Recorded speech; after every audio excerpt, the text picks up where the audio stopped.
which recently changed its tracking methods to include set-top boxes and smart TVs. It's funny how this worked out for him too. Caitlin Clark didn't get to play, but at the same time, this new methodology came in. So not only do they get to try to run a victory lap, that makes it the most viewed series through 3 games since 2000. A 2-game sweep that posted a 1.54 million viewership rating. Patrick Beverley said he might have had too much wine, but then he claimed the Las Vegas Aces could take down an NBA team. Let that sink in. An NBA team. Today we're tearing this claim apart, not with hate, but with simple logic, power, speed, and physicality. By the end of this, you'll see exactly why this statement isn't just bold, it's downright delusional. Let's dive into what Beverley clearly forgot about what separates the WNBA from the NBA in every measurable way. Before we move on, I'd like to ask you a small favor. If you appreciate this content, please take a second to like this video and subscribe to the channel. Over 98% of you watch the videos without subscribing.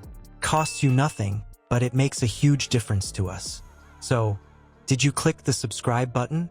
Great, thank you so much. Now back to the video. Maybe it really was the wine, but what if Patrick Beverley actually meant it when he said the Las Vegas Aces could beat an NBA team? That single line, I don't know if it's the wine, but I really believe this Aces team could beat an NBA team, set off chaos the moment it hit social media. Within hours, every sports page and podcast was dissecting it, trying to figure out if he was trolling or serious. The Aces were fresh off handling the Phoenix Mercury, and their playoff momentum was high, but Beverley's post completely hijacked the conversation. Fans were stunned. The league was celebrating elite women's basketball. The Fever annihilate that in regular season games all the time. 1.3 million viewers, a peak of 1.6. They annihilate that on a regular basis. It's funny how this worked out for him too.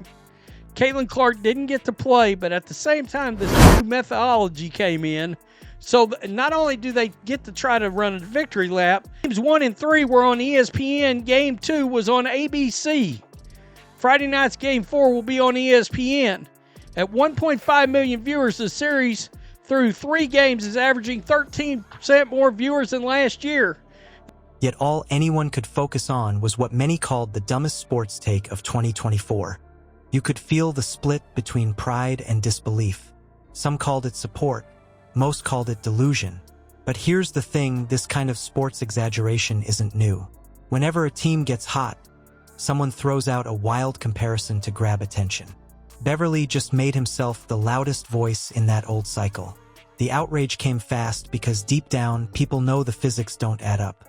NBA players average around 6 feet 8 inches and 230 pounds. The Aces? About 6 feet 1 inch on average. That height and muscle difference changes everything. It's not shade, it's biology.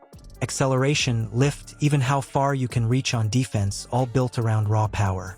Try to picture Kelsey Plum driving into someone like Drew Holiday. She's got insane skill, but his lateral quickness and upper body strength would turn that lane into a wall.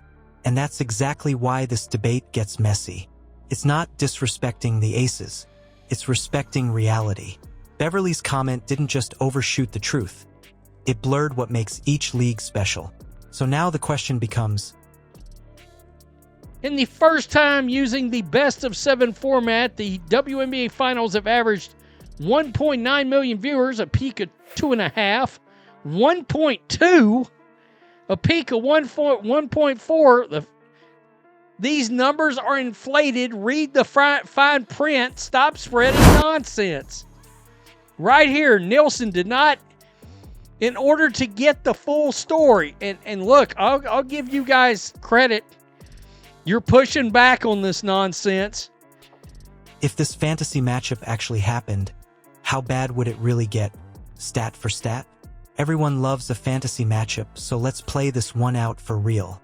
The Las Vegas Aces versus an NBA team. No filters, no excuses. This isn't a highlight reel. It's a myth-busting test of power versus precision. People keep asking whether elite WNBA execution could ever outsmart pure NBA physicality. But once you break down the numbers, that dream falls apart fast. Start with size. The average NBA player stands around 6'7", the typical WNBA player closer to 6'1". That 6-inch gap doesn't sound huge until you see it in motion. Length affects every rebound, which recently changed its tracking methods to include set-top boxes and smart TVs. So we're going to run, how many, what is this? What is it? 1, 2, 3, 4. You got to go way down here to the 5th paragraph. Every contested shot, every lane clog. Add in the extra 30 or 40 pounds of lean muscle, and you get a completely different kind of acceleration.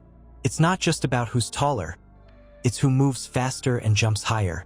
NBA guards explode through lanes at speeds even elite WNBA defenders struggle to match.